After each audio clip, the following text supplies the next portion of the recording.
دیکھیں ایک تو یہ کہ جو لوگ شہباز صاحب کے ساتھ تھے یا نواز شریف صاحب کے ساتھ تھے اس زمانے میں، وہ بہت سے لوگ آتے تھے، اپنی درخواست لی. شہباز صاحب بھی اس معاملے میں لوگوں کی مدد کرتے تھے، لیکن نواز شریف بہت فراخ دل تھے.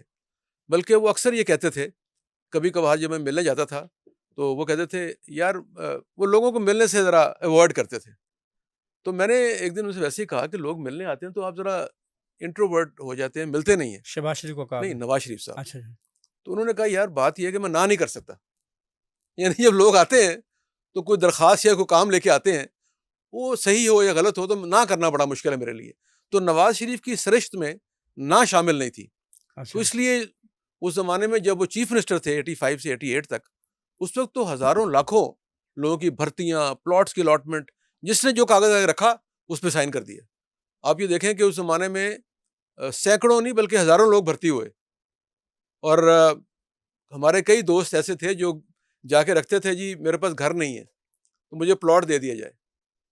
جس میں ہمارے قریبی دوست ایک حسین حقانی بھی تھے جو بڑے معروف ہوئے بعد میں. اچھا اچھا اچھا. تو حسین حقانی نے بھی پلاٹ لیے نواز شریف سے؟ وہ اس وقت ایک میڈیا سیل تھا اس میں تھے، تو انہوں نے ایک پلاٹ کے لیے اپلائی کیا کہ میں کیا کراچی یہ سے. وہی میڈیا سیل ہے جس میں بینظیر بھٹو کی کریکٹر جی ہاں سے وہی تھا وہی تھا. تو اس میں کافی لوگ تھے. یہ ذرا تھوڑے سے اس طرح بتائیے گا وہ میڈیا سیل کیسے بنا، اچھا کیا تھا، حسین حقانی اس کی سربراہی کیسے کرتے تھے؟ نہیں سربراہی نہیں کرتے تھے، وہ ممبر تھے.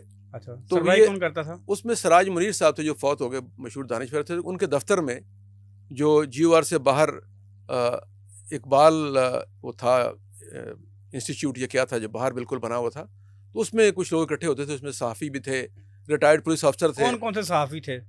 اس میں مجیب شامی صاحب تھے، ہمارے بزرگ جو رہنما ہیں وہ تھے. الطاف قریشی صاحب تھے. چودھری سردار صاحب تھے، پرانے سردار آئی جی. اس طرح ایک ایڈیشنل آئی جی تھے اور کچھ اور انٹلیکچوئلس بھی تھے. حسین حقانی نے لیٹر سٹیج پہ اس کو شامل ہوئے تھے اور وہ کراچی سے آئے تھے. تو انہوں نے جا کے یہ کہا کہ میرے پاس رہنے کی جگہ نہیں، مجھے پلاٹ دیا جائے. تو نواز شریف صاحب نے ان کو پلاٹ دے دیا. میرا خیال جوہر ٹاؤن میں یہ کہاں دیا. تو اس کے بعد کسی نے ان سے کہا کہ اب بنانا کیسے ہے. تو ایک اور دوست نے مشورہ دیا کہ آپ ایک درخواست دیں کہ مجھے ایک پلاٹ اور دیا جائے جو بیچ کے میں گھر بناؤں. تو پھر انہوں نے ایک درخواست اور پیش کر دی جس میں انہیں وہ پلاٹ بھی مل گیا اور انہوں نے وہ دونوں پلاٹ بیچ کے گھر نہیں بنایا. اور اس کے چند سالوں کے بعد اپنی وفاداریاں تبدیل کر کے وہ بے نظیر صاحبہ کے کیمپ میں چلے گئے اور پھر اسلام آباد میں جا کے پلاٹ الاٹ کرا لیے. وہ حسین حقانی جو بینظیر کے کریکٹر اسیسینیشن کے سیل میں شامل تھا، اس نے پلاٹ لیے، دو پلاٹ لیے، اس کو بیچا، پھر چند سال کے بعد وہ مریم بینظیر سے جا ملا. ہاں ان کی وفاداری تبدیل کی اور ان سے مل گئے جا کے. کیا بات. اور پھر وہ ایک سر ابھی اور بتائیں سر، بات کٹ گئی. کیا بات ہے سر. پھر آگے کیا ہوا سر؟ اس کے بعد پھر وہ وہاں پہ رہے اور وہاں پہ انہوں نے پھر اسلام آباد میں گھر بنا لیا بہت اچھا. پھر وہاں ازدواجی زندگی نئی شروع کر دی اور پھر آہستہ آہستہ وہ بے نظیر صاحبہ اور زرداری صاحب کے بہت قریب ہو گئے. اور پھر اس کے بعد آپ کو علم ہے کہ وہ کیا واقعات ہوئے. وہ سارے تو واقعات. اچھا یہ بتائیے گا مجیب الرحمان شامی صاحب بھی اس سیل میں تھے؟ اس سیل میں تھے، لیکن مجیب شامی صاحب جو تھے وہ کیونکہ بڑے تجربہ کار، کوہنہ مشق اور سنجیدہ جرنلسٹ ہیں. اور آپ دیکھیں کہ ان کی تحریر اور تقریر میں کبھی کوئی غیر ذمہ داری نہیں جھلکتی. اور اکثر و بیشتر کنٹرول لائن وہی ہوتے تھے.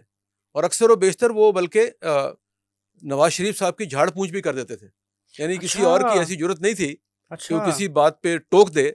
لیکن یہ مجیب شامی صاحب نے بارہا کچھ واقعہ سنائیں. کچھ دیکھیں کئی ایسے واقعات ہوئے ہیں کہ کوئی ایسی بات ہوئی جس میں مجیب صاحب نے نواز شریف صاحب کو ان کی یعنی گرفت کی اور ان کو یعنی ڈانٹا کہ یہ نہیں ہونا چاہیے، ایسے کیوں ہو رہا ہے. یا جو بھی ان کی پالیسیز تھیں یا رویہ تھا اس کے حوالے سے انہوں نے کئی دفعہ ان کی ڈانٹ ڈپٹ کی. تو نواز شریف صاحب مجیب الرحمان شامی کی ڈانٹ کھا لیتے تھے اور ان کا بہت تعلق تھا، ان کی بڑی عزت کرتے تھے وہ. یعنی ابھی بھی میں سمجھتا ہوں کہ اس وقت تو خیر بہت عزت کرتے تھے کیونکہ مجیب شامی صاحب کا بہت تعلق تھا میاں شریف صاحب سے، جنرل ضیاء الحق صاحب سے. تو اس لیے وہ ان کو اپنا بڑا سمجھتے تھے. یعنی نواز شریف صاحب ان کا احترام کرتے تھے، ان کی بات سنتے تھے، ان سے مشورہ لیتے تھے. اور ابھی بھی کبھی یعنی 1-2 سال قبل تک ان سے مشورہ طلب کرتے تھے.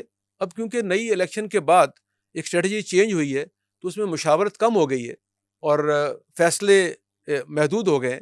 فیصلہ کرنے والے بھی، فیصلہ ساز بھی محدود ہو گئے ہیں. تو اس سے پہلے تو یہ جو سینئر لوگ تھے ان سے مشورہ کیا جاتا تھا. ہوں بلکہ جب ایٹمی دھماکہ ہوا 98 میں 28 مئی کو, تو اس وقت بھی جن لوگوں کو مدعو کیا گیا تھا اس میں سارے جرنلسٹ تھے, سارے ایڈیٹرز تھے, ضیاء شاہد صاحب تھے, اور بھی لوگ تھے, مجیب شامی صاحب تھے. تو یہ تمام لوگ وہاں مجید موجود, نظامی صاحب ہوں گے مجید لازم. نظامی صاحب بھی تھے. تو تمام لوگ یہ وہاں موجود تھے. اور نواز شریف صاحب جو تھے وہ مجید نظامی صاحب سے بھی مشورہ کرتے تھے, اور اس طرح اور بھی لوگوں سے. لیکن میں نے کہا مشورہ سب سے کرتے تھے, لیکن مجید نظامی صاحب, مجیب شامی صاحب, ان لوگوں کا بڑا احترام کرتے تھے. بہت سے لوگوں نے نواز شریف سے صحافیوں نے فائدے اٹھائے سر. میرا خیال میں دیکھیں, یہ تو آپ خود صحافی سمجھتے ہیں کہ ایک پاکستان میں ہر دور میں مختلف طرح کے صحافی تھے, ہیں اور رہیں گے. کیا مجیب الرحمان شامی صاحب نے بھی فائدہ اٹھایا کوئی؟ نہیں, مجیب صاحب جو تھے ان کے ایک تو بات یہ ہے کہ مجیب صاحب, میں نے پہلے گزارش کی ہے کہ ایماندار آدمی ہیں, سیلف میڈ آدمی ہیں, اور انہوں نے زندگی میں بڑی محنت کی ہے, مشقت کی ہے, برے وقتوں سے گزرے ہیں. لیکن ان کی ایک خوبی یہ تھی کہ وہ بڑے مہمان نواز تھے. ان دنوں میں جب ان کی آمدن محدود تھی, اس وقت بھی, یعنی آج سے میں تقریباً 30 سال پہلے کی بات کر رہا ہوں, یا 35 سال پہلے کی, اس وقت بھی ان کے گھر میں